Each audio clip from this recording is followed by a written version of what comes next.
Hi guys, Mark Crossfield here with GolfOnline 360 show, and tonight I'm talking my free top driver tips, try and help you improving the big stick. Lots of people ask, how do I improve my driver? This is some of my kind of top tips. I could go on for ages actually. I could have 100 of these, but you'd probably get bored at the end of the video. So here's just 3 really good ones that I use with students to kind of change their way of thinking.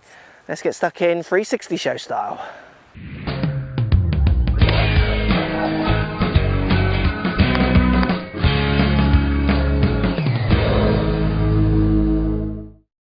Right guys, top tip number 1. I did this years ago in a video actually, but lots of people are talking about it now, and I think this is something that could help many golfers, and it's thinking about wrist angles during your swing. What talking about wrist angles will do, will change the loft and the angle you might deliver the face, which then allows you to maybe change the path that you deliver a little bit as well. So the most common problem I see, let's pretend I start with a grip that has a little bit of an angle between my left arm and left hand here, so seeing the 2 to 3 knuckles, which is kind of your standard grip that lots of people are going for. I like to see in my amateurs as they take their back swings back to try and flatten that angle off, get the left wrist, left arm flattening so they're in a line with each other, and then on the downswing as they pull down, trying to retain that position, really flattening that wrist down through into impact. That tends to often get the face closing to a path, which allows them to have confidence to move the path to the right. Common issue I see, people getting to the top of the backswing, having the left wrist very cupped, as people call it, so angled with the back of the left arm.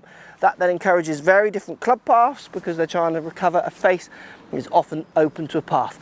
Work on flattening that left wrist back and through. See how it goes? It transforms so many of my students. Okay, top tip number 2, tee height.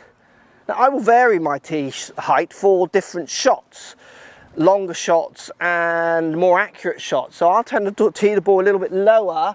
For me, I get the feeling I can hit the fairway a little bit more accurately if I'm really pushed to hit a straight one, because it makes me feel like I'm hitting down on the ball slightly. I get a little bit maybe of a cut. I certainly get rid of my overdraw, and I feel like I can hit fairway. Now if there's more room, I'll pull the height up. I get the ball teed up a bit higher, because I know if I get my angle of attack a little bit more up at the ball, which the higher tee height does, I can launch it out there, get a little less spin on it if my strike's correct, because often with it teed up higher, I'm catching it a bit higher on the face as well, which can drag spin off, and I know I can get my longer drive. So I'm actually changing my tee height. So I want you to play with your tee height, because also what I see a lot is people who tend to hit down on the ball a lot, will tee the ball quite low. So they come to me for lessons with the ball teed up really low, and they're, say, struggling with a low kind of spinny, cutty fly often, say. I get them, as I say, can you tee the ball up higher? They say, well, no, because I sky it then, which means I hit the top of the club.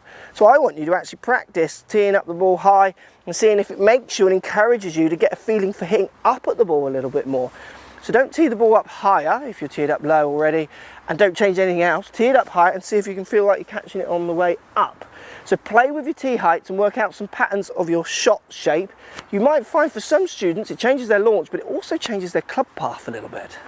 Okay, this is a really key tip for lots of people. Don't be afraid with your driver, and any club, but driver in particular, to play to your strength. So I get a lot of students who tend to fade their driver, so they lose it off to the right. I ask them how they see a shot. So where do they see their aim and how do they want the shot to go? They're often aspiring to a straight tee shot, which you don't see many players hit. Most players hit some kind of shape. So I think, well, you're cutting the ball to the right, and we measure them on a launch monitor, and it's consistently moving out to the right. If they were to simply move their aim, their perspective of the shot more up the left side, and use that shape, they would actually consistently hit target.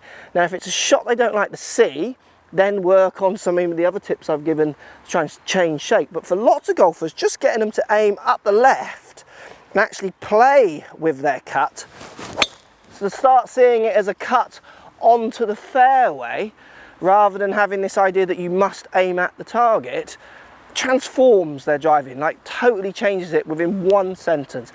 Don't be afraid if you're someone who struggles with a cut to play with it. Aim up the left. Montgomery won 8 or 9 Order of Merits in a row, aiming up the left and cutting everything in. It's a great tip that works for so many golfers.